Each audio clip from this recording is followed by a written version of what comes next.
Gusto ko ipatotoo kung ano ang ginawa ng Diyos sa aking buhay nung wala pa ako sa Kanya. Ako isang produkto ng pagbabago ng ating Panginoon. Ako isang kapataang puno, kaibigan, nawasak ang pamilya, bias ko lang po ko.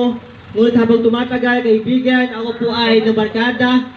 Napalusin na aking mga barkada na manood, na mas mapanoorin, pagmumura at pangumit.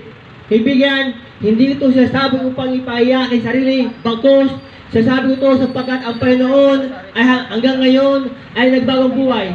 At ako sa kabataan ni kaibigan noon na laging school lang po ko. Ngunit dumating sa punto na aking buhay kaibigan na aking tatay ay ng babae.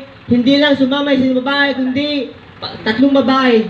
Dati ang kaibigan, nung kami iniwan aking tatay, ay isang beses isang araw kumain. At ang aming ulang kaibigan, toyo at mantiga. At doon kaibigan, doon, pagkataon na yun, sa tuwing aking tatay ay naglalasing na kayo ng mga alak, laging isa aking tatay na may kabit ang aking nanay, ngunit paano makakabit ang aking nanay kung andun kami lagi sa tabi niya?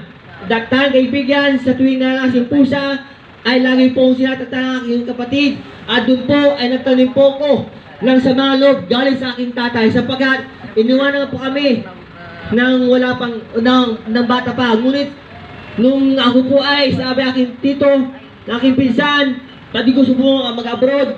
Doon kaibigan ng abroad po ako sapagkat wala nang pagkakataon sapagkat ako isang panganay lalaki. Doon kaibigan, sa aking pag-abroad ng kaibigan na yun ay yung kasalanan na yun, pagmumura at panood na mas mapanoorin ay nadala ko po yun. Doon kaibigan, sa basa na aking pinanggalingan, sabi na aking katrabaho, pati ko subukan mag-aral sa salita ng Diyos o mag-study. Sabi ko, wala akong time dyan, busy po ko. Ngunit sa loob ng 2 taong kaibigan, ay sa patuloy ng pagpapaw sa akin ay nagbigay po ako ng oras sa ating Panginoon upang mag-aral ng kasalita. Doon kaibigan, sa bagsanin ng kaibigan, ay natutunan ko ang magpalaya ng kasalanan ng aking tatay.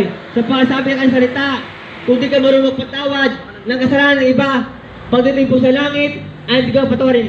Kaibigan, sa Saudi Arabia po nakilala sa Riyadh kung saan magpunta ang salita ng Diyos na kung saan kung ikaw mangaral na ganito, magdala na babasahin, magdala ng Bible sa publiko, huliin ka, ikukulong ka, puputulin yung daliri at may kasabang latigo at mayroong natsupuan na ramadang po doon sa Saudi Arabia ay di ka papakainin, kaibigan. Kaibigan, doon po sa Saudi Arabia, doon po kinilos sa Panginoon. Doon po pinalay ng Panginoon sa pangalipin sa panood na mas napanoorin. At kaibigan, doon din po ako nakilala at nakakita ng isang himala. Isang himalaan ako sa kaibigan ay revival po doon, pinagpili sa pastor po doon, yung doon po, naka-wheelchair, stand. Gumanin po yun.